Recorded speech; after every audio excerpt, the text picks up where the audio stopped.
What's up, everybody? We have 10 minutes here with Mr. Ryan Muckenhirn doing a little bit of a special, a couple of cartridge-based talks all in a row. A little gift for everybody out there for Christmas. We have so many requests that come in for cartridges they want to hear Mr. Ryan Muckenhirn talk about that we're just going to do a bunch in succession for Christmas here and knock through a bunch of the most requested cartridges that we've gotten. So, what better to start with than the 270 Winchester Shire? How have we not done that yet? It begs the question, how has this one just got lost in the shuffle? What is wrong with us? We have also heard the request for 30-06 a lot. That was in our 100th episode special. You have to dig through and find it in there. But anyway, Ryan, talk to us about the 270 Winchester here. The year was 1925, Winchester, in their Model 54. The predecessor to the famous Model 70 decided we need a faster, more modernized cartridge.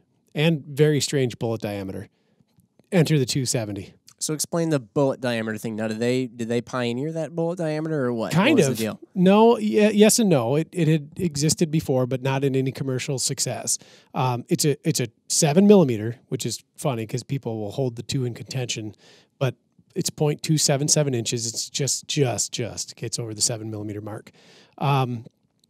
It's a good cartridge. If my hunting partner is listening to this, he knows I'm struggling to say those words because he is a 270 fanatic.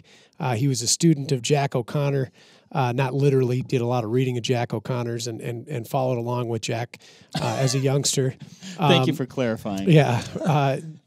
Jack O'Connor is probably credited with making this cartridge such a resounding commercial success. Right, the two can't be talked without. Right, isn't it amazing? A single gun writer, yeah, literally changes the course of history. The course of history. It's synonymous. Yes. Those names are synonymous. The 270 and Jack O'Connor synonymous. To the point also that when we had our discussion about what we feel is America's cartridge, a lot of people were clamoring that it should have been the 270. I mean, that is really something.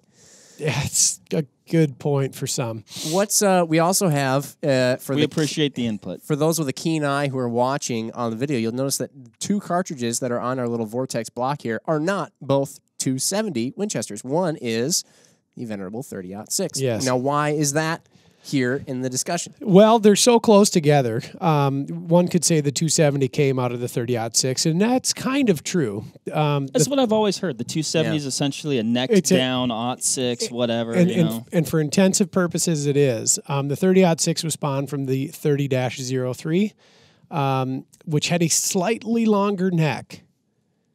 Which is that what we're seeing here? There's a slight neck difference. Mm-hmm. So that's where you were saying before. You said we were going to talk about the 270-06. This was prior to actually hitting record. And then you said technically the 270-03. Yeah. Perhaps. So it's kind of a slippery slope, and there's some argument about this as well. Because if you neck down a 30-06 case, you're probably going to get a little case neck stretch, and it's probably going to be just fine. Also, if you have a short neck, it's really not going to goof anything up in terms of head space. But 30-03, you neck that down to 0.277, you get a 270. All right. But external dimensions otherwise, and we're talking everything from case head, body taper, shoulder angle, it's a 30-06. Okay. Yeah. Now, the 270 gets a little bit of, I don't know, it gets talked down somewhat in today's day and age as being a little bit just old, tired out maybe. Yep. Everybody's got these snoozed up new cartridges with fancy names and fancy looks and, shorter. What kind of actions does the 270 come in? Does it have to be a long action or can it be an intermediate? You could call it a standard or a long action. Okay, got it. Yep. Okay. But, there's all these modern cartridges nowadays and people kind of look at the 270 like, yeah, that might have been your pappy's cartridge. But, for today's day and age, is that reputation rightfully earned, or is the 270 still perfectly relevant? To help me fill my hate mailbox a little bit more, you look at the best Creedmoor loading, and it's below a 270. Okay, so a 270, and I'll speak. Minds are melting around the world right now. Yeah, and there's some caveats to this, right? So for practical hunting distances, and you've heard me say that on the podcast before because I'm not a, quote, long-range hunter, really. For practical hunting distances, a 270 is going to propel an equal or heavier weighted bullet at a higher velocity with more energy. Now, if we start... But Ryan, BC. Yeah, whatever. And also, I mean, nobody's a long-range hunter unless it's a big one. I'm kidding. That's a joke. That's a joke. Be responsible. Hornady's got this cool line of ammunition out called Precision Hunter. Stuff I've used in the past quite a bit. They've got a 145 grain 270 ELDX loading, and it is an absolute powerhouse. What's it coming out at? I have to look at the back of the box.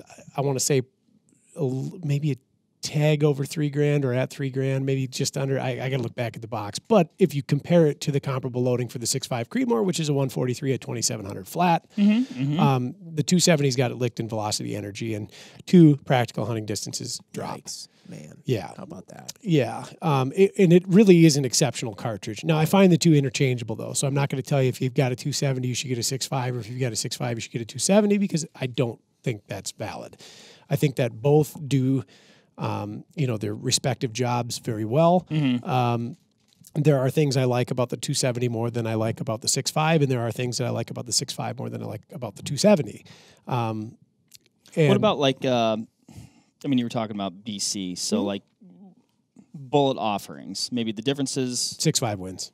Yeah. That pendulum is swinging, though. So a couple of companies have recently come out with extraordinarily high BC 27 caliber offerings. Right. And which we joked about, I think maybe a year and a half ago. We're like, the 6.5 Revolution podcast. Next, it'll be a 270. Well, there you have it. It came out. And now there's some hyper velocity options out there and chamberings out there as well in a 27 caliber. Do you think this will change? Now I'm talking about too many other cartridges. Well, it's fine. I was going to say, do you think this will change the popularity of the 270 WSM? It could. It very well could. You went with the WSM moniker. I'm trying to be hip, all inclusive. Yes. Oh, Yeah. okay. We don't want any Texans to feel left out. I understand. I know. I mentioned Texas. I almost didn't. I want to let everybody know real quick. We genuinely love Texas. The only reason we feel that we can have this banter back and forth is because we actually really love Texas here. And you guys are more than welcome to throw some shade back at us. So anyway, you say WSM, we say wisdom a lot. It doesn't matter. It's okay. I say both. I actually I know. Both. I've said both too. Anyway, all right. Commercial over.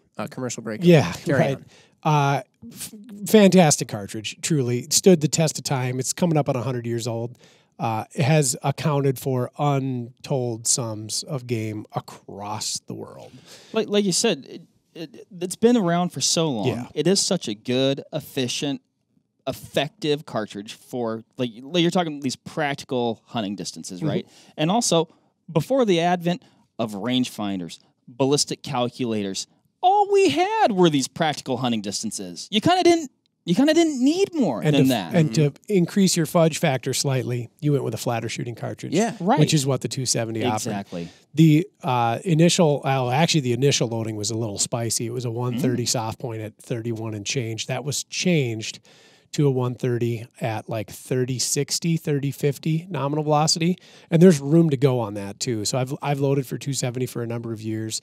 You can turn it up quite a bit. It's capable of handling quite a bit more than your standard box options. But when you think about that, 130 grain projectile at over $3,000, that's flat, that's fast, good payload, good energy on target.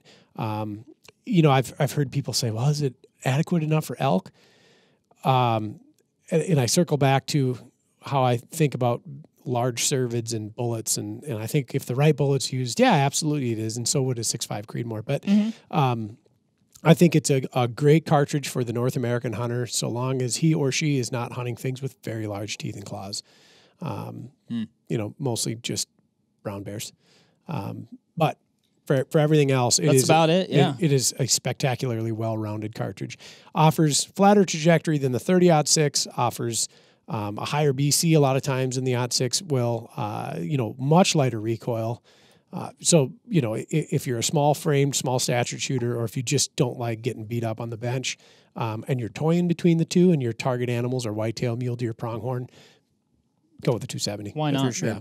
Let me ask this. I can't think if I've asked this question for many of the other cartridges, but let's say you were going out of the market today and you were going to get a lot of times when you see people using a 270, they're using something that got handed down to them, perhaps something that's been in the family for a while. Let's say you were going out and you want to get a new 270. Yeah. Plenty of good brands out there, plenty of good, whatnot. But what platform would you be getting in? Would you be getting in something that's a little bit more classical with a wood stock, or would you feel good getting in something that's a little bit more modern? Like, a lot of culture comes into this, and you make a good point. Like, modern chamberings, is 270 the one that's looked at, or is it just simply overlooked? it feels funny. Yeah. But I can't explain it why. I and I get wouldn't it. have an issue doing it, but I know for a lot of people, probably you look at it and you're like, modern gun, and you're going through your list of cartridges you can get and you see 270 and you're like, does that fit? So, but I also think, you look at the world that we live in here at Vortex. Yeah. We eat, sleep, breathe guns, optics, bullets, technology. We consume every bit of hunting media out there, right? So you're like hyper in tune. I think there is still, and for good reason, there's just like a giant part of Americana that's just like, oh, I need a new deer rifle, I'll get a 270 or not 6, because that's fair. what always works. That's fair. Yep. What would you get it? What would you get it in though? Like, personally, what would I get it in? Yeah, why if not? I was going to buy 2 rifles right now, I'm going to give you 3. Okay. Chambered in 270 Winchester. A Tika T3X light stainless. A Kimber 84L, either a Montana or a Mountain Ascent, or a Winchester Model 70 Extreme Weather SS. I like that. That would be about it. Okay. Marco, how about you? No Browning X-Bolt, huh? Well, there's Mark's answer. I was just Okay. about to say, I already knew when I asked him. Yep. I would probably have a kick of a time building one like we did for our whole, You would build built the versus bought kind of gunsmith yeah. versus homemade DIY kind of thing. Yep. Do a rimmage sort of deal with a Criterion barrel. I'd have a heck of a time doing that, and then maybe even shooting some long range with it. Because it seems like, why not nowadays with the bullets that they have, Oh, the high yeah. DC bullets, Yep. the fact that it's coming out a little quicker than a Yep. 6.5 Creed. I don't see why not. There is no reason why not, other than the Creed is more comfortable to shoot, more economical to shoot out of the box. fair. But we digress. Great cartridge. Cool. Well, there you have it, folks. The 270. It's about time we did it, and hopefully this quenched your thirst for some information on it. But yeah, as usual, if you have any questions or anything like that, comments, you want to yell at us for anything we said, let us know in the comments below on YouTube or on Instagram. So stay tuned for the next one, though, and we'll keep the cartridges rolling. Bye. See ya.